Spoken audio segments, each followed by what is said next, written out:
You are listening to I Am Refocused Radio with your host, Shamaya Reed. This show is designed to inspire you to live your purpose and regain your focus. And now, here's your host, Shamaya Reed. Hey, welcome to I Am Refocused Radio. We are here once again, and today, man, we have another amazing show lined up for you all today. We're going to have a special guest. We're going to talk about something that I think everyone is hungry for. Man, we have a special guest, Mike Acker. He is executive communication coach. He is also a corporate trainer and traditionally published author. He is everywhere. I mean, you go to his website, myacker.com. You can see all the amazing big brands that he's been associated with. He has a recently released book that he published, Speak with Confidence, that we will touch on in this interview. But first and foremost, I want to welcome you, Sir Mike, to the show. How you doing, man? Hey, doing really good. Thank you so much for having me. Looking forward to giving something of value to your audience here today. Awesome, man. Man, first and foremost, we all love stories. So give the audience a little bit of a background and what inspired you to do what you do today. So let's go back in time before I was born, because our stories are built on the stories of those who come before us. And my dad was a drug smuggler. He met my mom. She was a witch. They were at a party together in Tucson, fell in love. They started traveling the world, selling drugs before the cartels. So they were going down to Mexico. My dad learned how to fly planes and learned how to speak Spanish so they could go down to Mexico and other places and cut out the middleman and bring it all back up. Yet, even though it was super lucrative and lots of adventure, lots of boats, lots of planes, they wanted to start a family. And so when they started looking at the family, they started thinking ahead. And this is something I like to tell people again and again when I'm kind of more on a motivational, inspirational type talking. I'll say this: the choices that you make your life and the life of those to follow. And they're looking forward and going, man, this is not the best life for our kids to come into. And so they made a radical change. They started to sell drugs, but they were legal drugs, AKA coffee. The coffee company took off. They were doing that for a while. But my dad's working full-time entrepreneurship, not seeing my sister and I very often. And it was that point in time, we were in Kona, Hawaii, and we were with the Love family, which is a hippie commune. My parents were total hippies. It's the early 80s. And they had this dramatic, almost instantaneous life change where they chose to become Christians, and not the type of just political or just go to church, but like, let's get in and serve the poor and needy. Let's take care of people. So my parents, radical type people, said, let's go all in. And they had sold the company, and we took off to Eastern Asia, where we traveled to Manila and the Philippines, and we went to South Korea, we went to China, we smuggled Bibles into China in 1985. And for all those listening, especially if you're younger, in 1985, communist China was not a place that you wanted to bring Bibles. Yet we smuggled it under there, and they used the kids' backpacks and the kids' suitcases to carry it in. Now, we come back to the United States and we settle in. And right here, this is one of those early pivotal moments in time where I've been traveling the world, doing all this kind of stuff, and now finally going to go into traditional school, kindergarten. And I had a speech impediment. You know, I've had all these adventures, all this experience, but now I'm around peers. And all of a sudden, that consistent nagging, what'd you say? What'd you mean? What'd you say? Got to me. And I went to my mom, I was like, I got to do something about this. And we went to a speech therapist, and I couldn't say the sounds "ja." I couldn't differentiate between shoulder and soldier. And right there, I worked on it and worked on it, worked on it, worked on it, got to a spot where I finally could. Now we settled into this life. My parents became just good people, solid people in the community, board members. My dad picked up a law. I didn't even know my parents had this adventurous, crazy lifestyle. I got to a spot where I could overcome this deficit. I'm speaking at poetry contests as a kid. I'm doing expos and different things like that with spelling bee. And then my dad comes home from work and he says, I quit my job. Now, everybody right here, never do this. If this is you and you're thinking about quitting your job, talk to your family beforehand. Don't drop it at the dinner table. He says, I quit my job. We're moving to Mexico. My mom and dad got up, went into the other room. I'm sure they had a lot to say to each other. Came back a while later. Food is cold. And we started planning our trip to Mexico. And what was supposed to be 9 months turned into, for them, 13 years. turned to me for the rest of my schooling there. And right after I'd gotten confident speaking on stage, I moved again down to Mexico to learn another language. I got dropped in. Oh man, I got dropped in right in downtown school, all Spanish speaking. I didn't speak anything like Spanish. If you could see me, I was long, blonde haired, gangly, huge buck teeth, and just awkward kid. And I was now in a school where I stuck out. So my story of becoming a public speaker and becoming a business leader, well, one, I saw my parents do businesses, start a nonprofit. And then I had to overcome these different experiences. And in Mexico, the experience I had to overcome was how to get up on stage and how to speak without completely losing everybody as someone who didn't pick up Spanish fast. Finally, I did. We can go into that story. There's some more fun things there later on if we want to. And I finally, right when I got really comfortable and became more Mexican than I was American, y si hablo español. And when I got back to the United States to go to college, I had to learn all over again. And that was when I took debate classes and communication classes and really became a national debater, which launched me into a public speaking career. And now I've written several books and I have a couple of different companies.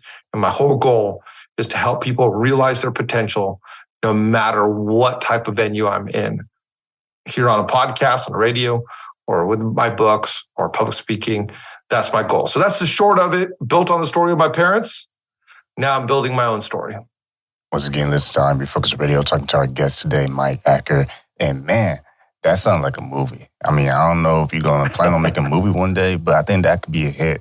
Now, I want to go back a little bit to Mexico, because it sounds like that was a very interesting part in your life. What was it like for you just being in there, being in the culture? Were you able to make friends easily? What was your experience like once you got there? For everybody listening, as you're thinking about this, I want you to think about one of those environments where you get up in front of people and you feel like you have to change who you are. That's what it was like for me. I get there and there was obviously some very exciting things, but also some very not exciting things. I thought to myself that it would be really good to go into a school full time. I was doing homeschool at the time, and I thought it'd be cool to go to a school. And I had this enamored idea of what it would look like just to be dropped into the middle of school. My dad thought it was a great idea. He's quite adventurous. He's extremely extrovert. So he brings me to an inner city, all Mexican school where none of them had actually met Americans at that point in time. And Mazatlan was not a super Americanized country or area at that time. Movies took about 6 months to get there. So he brings me to the school and he went to speak to the principal. And he goes, Mike, if you don't have to go, if you don't want to stay, you don't have to. Well, the moment he left me, I realized I didn't want to stay there. And he leaves and he comes out to the principal and says, I enrolled you. See you later. I'll pick you up at 2:30. And the whole school, the entire elementary school, teachers, everybody surrounded me, pointed at me. And I did not fit in. And when you're that age, you just want to fit in. That's all you want to do. And kids would literally run to me, touch me, and run away. Or run to me and say, what's your name? Run away. And the entire school. And I'm backing up against the wall like a cornered dog, feeling just extremely fragile in that moment. It got to a point where I was getting so anxious to go to school because I'd have to stand up in front of people and try to read the words like everybody else would. And other people would slip in some swear words. So I'm cussing on stage and I didn't know it. I'm saying everything ridiculous, like, hola, Mike. I mean, it was awful. Everybody's laughing at me. And I would go a psychosomatic sickness for the first couple of years because I would be so terrified of being in front of people. And talk about some trauma. Now there's some ups and downs, right? So I met some friends and everything. It wasn't really until 9th grade that I really found a way to fit in. It took me a while. And I held on to the past far longer than I should have. And just FYI to everybody right now, man, the rear view mirror looks great, but you can't go back in life.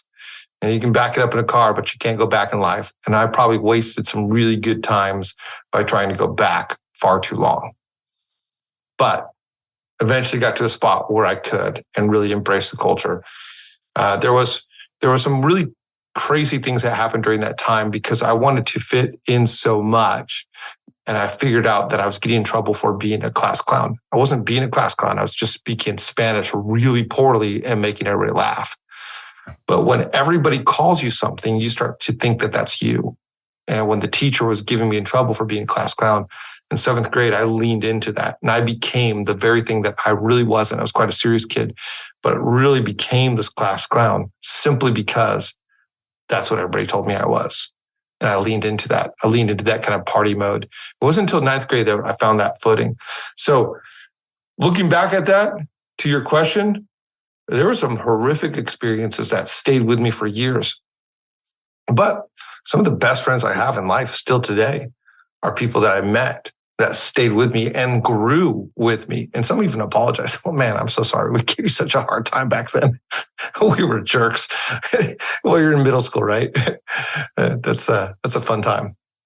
Once again, talking to Mike Acker, and man, that's why I want to get that part of the story, because that just shows me, if you fast forward to today, I mean, you have a book called Speak with Confidence, and we're going to dive into that a little bit later. But before we do that, when you started to explore into speaking professionally and doing all these great things with big top brands, was that something that you always planned? Was that your goal, or was there more to it?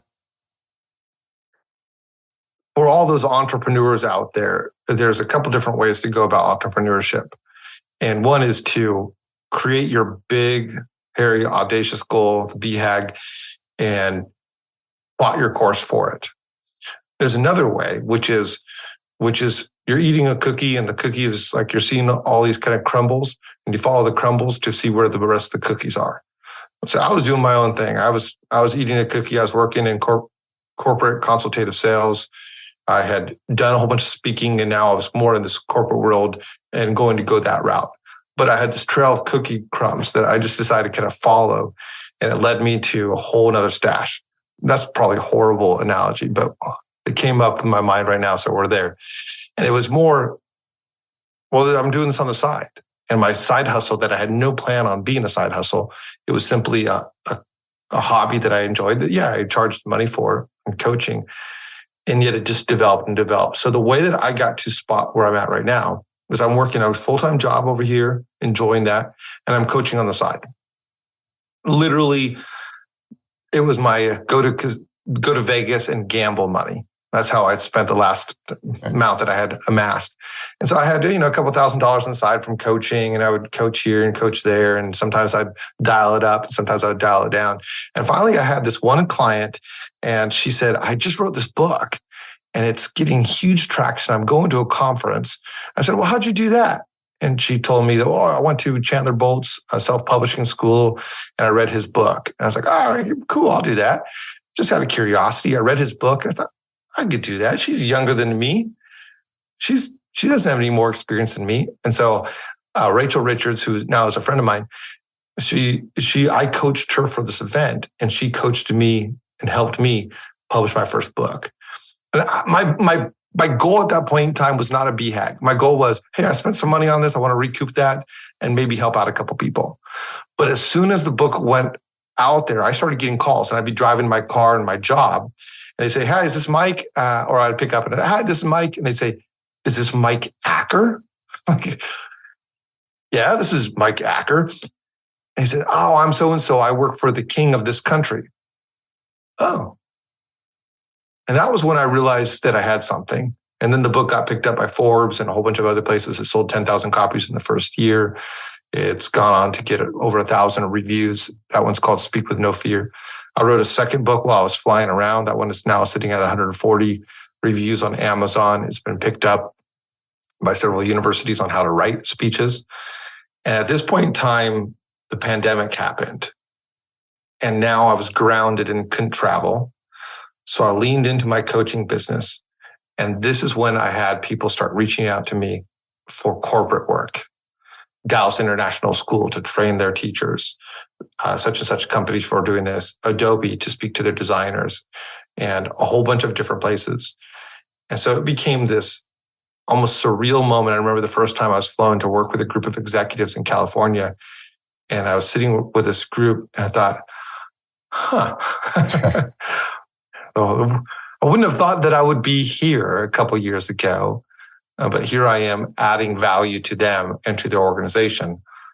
And it all started with a side hustle, with a book that I worked really hard on, and then just keep on following that until I was risky enough to say, let's go full time. Once again, let's John Refocus Radio, talking to our guest, Mike Acker, executive communication coach, corporate trainer, and a published author. And to add to what you said too, it sounds like you created good relationships along the way. And speaking to that, how valuable have those relationships helped position you to where you have the platform that you have now? Yeah, the best clients that I have are long-term clients at this point in time. We've been doing work together for a while. A CEO of this company and this organization over here that's brought me in a couple different times. This association that's now brought me into several of different of their members. And really, if you think about it, there's a thought, right? There's a sentence of or a description, lifetime value. And sometimes we turn people into a nomenclature and we just say, this is what you are. We categorize them. But really, what we really need to be thinking about is not just lifetime value in terms of what can we get from them, but what can we give over the long haul. And I firmly believe, I love that classic statement, right, from Zig Ziglar, the more people that you can help get what they want, you'll be able to get what you want. And so there's been times where I've given and not received much for a long time. And then there's ones on the other way around. If I go back to that initial relationship with Rachel, I mean, it's been incredible to see that friendship that's developed over the course of time. We've now known each other for 3 years. And so those friendships, those people, there's the most financial value that we're able to give each other, but also the most encouraging, which is a different type of value that we give each other. So I don't categorize them as something, I categorize them as friends. And man, with that, it's time to talk about the book, man. Speak with confidence, overcome self-doubt, communicate clearly, and inspire your audience. Man, Mike, what was your goal when you wrote this? What's the main core that you're hoping the readers will be able to take away when they finish reading this book? I want people to realize that where they are is not where they have to stay. So communication is a universal advantage. That means whether you're a truck driver, whether you are a mom, stay-at-home mom, or corporate CEO, a student, communication is one of the 5 drivers of success.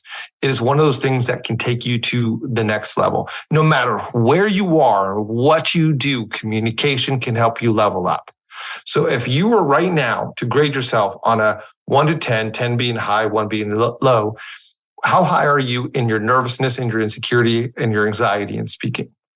Now let's do another rating. How high are you in confidence from a 1 to 10? What you want is your nervous, your anxiety to go down and your confidence to go up. Anxiety is often the concern of what's to come.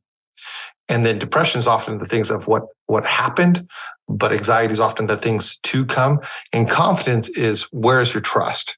So con actually is a modifier. Fidere is to trust. So it's a modified, an extra trust. Where's your confidence? Do you have confidence? And do you have reason for confidence in yourself? Not above 10 where arrogance lies, and not at, well, you got 0 anxiety, which is where apathy is. You want a tiny bit of nervousness when it comes to speaking, and you want a good dose of confidence. That's where you're going to be most effective. That's what's going to elevate you to that next level. If you're having a hard time getting promoted in your career, if you're having a hard time for your brand taking off, if you're having a hard time getting your message out there, it's probably because the levels are mixed. And you need to get the levels to where they need to be. A 1 or 2 on nervousness, so there's still that energy, and then a 9, an 8, 9, 10 on confidence. And not beyond that, because I said that's arrogance. So that's my goal. My goal is for people to realize their potential, to level up, to take a hold of the advantage that communication provides. And with your book, you're helping people to begin to attract opportunities. And before we let you go, touch on that, how using these skills and these different processes will help the reader position themselves to attract new opportunities. Yeah, think about it like this. On your resume, there is a spot for education and experience. And your resume may get you noticed, but your interview gets you the job. And so it's very, very clear that if you don't have that added level of communication, it's going to become a barrier for you. Think about it like this. Communication and leadership go hand in hand. There are some people who are phenomenal leaders. And in fact, they can get things done through people. They make things happen. But we don't see that they're great leaders because their communication is poor. Some of the best leaders, those who get things done in spite of their communication. Now, there are some speakers who people assume are great leaders because they get up on stage and they wow people and people go, oh man, I want to be like that. Oh yeah, I want to do what that person says. So sure, they're leading through their speaking, but they're not actually able to structure, to strategize. They just get up and have a great ability to impress. But man, if you have both, see, leadership without speaking pulls leadership down. Speaking without leadership pulls perceived leadership up. But if you have both, that's where you get that executive presence. That's where you get that wow.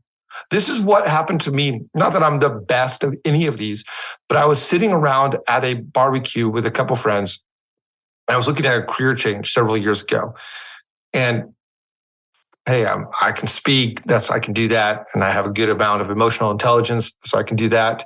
I didn't have education or experience in the field that my friend had, but I was talking to him about just maybe doing something different. He goes, I'd hire you in a heartbeat. So my ability to communicate and the work that I've done in taking those classes and getting mentored and getting coaching and reading the books and with emotional intelligence got me to a spot where quite literally I got hired for something I didn't have the education for. They would have never looked at my resume. I had zero experience for it. And I got hired over a lot of other applicants. This isn't a look at me. This is a, hey, you can do this too. Because one of the reasons why communication is so powerful is that anyone can become a better speaker. Anyone can become a better communicator. And in Speak with Confidence, the framework I lay out is this. It starts with your identity. Who are you? One of the reasons why a lot of people aren't confident is because they don't know who they are. So they're not confident in who they bring to the stage, and they're looking for the validation of others instead of understanding the value they bring. So I dive into that. And then we go into the messaging. Another reason why a lot of people aren't confident is because the moment they get asked that question or are told that they're going to speak, they don't know what they're going to say. And so I help people find their message and how to say what they're going to say. And then the third reason people aren't confident is because they don't know how to do it. They don't know how to deliver intonation and eye contact and hand gestures and what to do with their body. I quite literally have clients who say, I don't know what to do with myself. So in Speak with Confidence, I put this holistic approach. It's a 3-prong approach where you work on your identity as a speaker, your messaging as a speaker, and your skills as a speaker. And when you get that, just like we said, it helps you attract the jobs, the upgrades, the promotions, and the people you want in your life. Once again, you've been listening to I'm Refocused Radio, talking to our guest for today, Mike Acker, the executive communication coach, corporate trainer, and also published author. You can go get his book on Amazon, man. Speak with Confidence. You want to get that today. Very powerful interview today. And visit his website. His website is easy, mikeacker.com. You also have a Get Speaker packet on your website. Before we let you go, can you touch on that and some of the resources people can obtain when they go to your site? Yeah. On there, you can find places where I do private coaching with people. I do some corporate training. I was just on the call with somebody before this about doing a conference. So right there, I have the ability to go out and speak to people and more on a motivational or of training. So you can find those on my website, mikeacker.com, as well as a link to the book available at Barnes & Noble, Amazon, or you can get it through your own bookstore. This is published through Wiley. So if you're familiar with Patrick Lencioni, that kind of stuff, it's the same publisher that published him. Man, doing big things, man. See, that is why people who listen to this need to take notes, to take action, because that's what happens when you do what Mike is doing and you're just doing it. See, we all can think happy thoughts, but until we actually start taking those steps, we're not going to go where we want to go in life. So, man, I want to say thank you for your time, not just being on the show, but the value brought with the stories and the action steps that people can take. If you could say one more thing to a listener, someone who they really want to do big things and they're ready, they're hungry, they want to take that next step, what would you say to that individual, generally speaking? Success in the area that you want to find it is going to be found in one of three, or is going to be found and determined by three different factors. Your knowledge. Do you know how to get to where you want to go? If you don't, get after it, study it, find out. If you want to get on the radio, study it. Study it as a career. If you want to become a speaker, study it. If you want to start a business, if you want to bake amazing cookies, whatever it might be, you got to study it. So if you want to do something great, you want to find success in there, it's going to be determined by your level of knowledge. And then the second one is your starting point. So where you are is not where you have to stay. But you do need to find out where your starting point is. In other words, if I were going to run a marathon, right now my starting point is I can run about 5 miles. If you said, let's go run, that's about what I could do without injuring myself right now. But maybe somebody else listening, you can run a half marathon. So your starting point is further along. Maybe someone else can barely get out of the couch. So your starting point is further back. Now that's going to be a determining factor in your success. So where's your starting point in whatever goal that you have? Now, the good thing is the starting point doesn't determine where you end. It just determines where you start. And you do need to know it so that you can plot out your progress. And then here's the last one, your commitment. If I can barely get off the couch and you can run a half marathon, but you do nothing and I work my butt off every single day, I will surpass you. So it's my commitment, my drive, my action that gets it. So what is your starting point for your goal? How far along are you? What's your knowledge? And where can you get your knowledge? And then what will you do to get there? Once again, man, been listening to Refocus Radio, talking to our guest for today, Mike Acker, the executive communication coach, corporate trainer, and published author. You can go to his website, mikeacker.com. And if you're ready to start on your starting point, I would say go get his book, Speak with Confidence, on Amazon, anywhere you can get a book, and start that process today. Put the money where your mouth is. Don't just talk about it, be about it. So, man, first and foremost, I want to say thank you, Mike, for being on the show and taking time in your schedule, man, spending time with us. Absolutely. Hey, thank you so much for having me. Really appreciate it.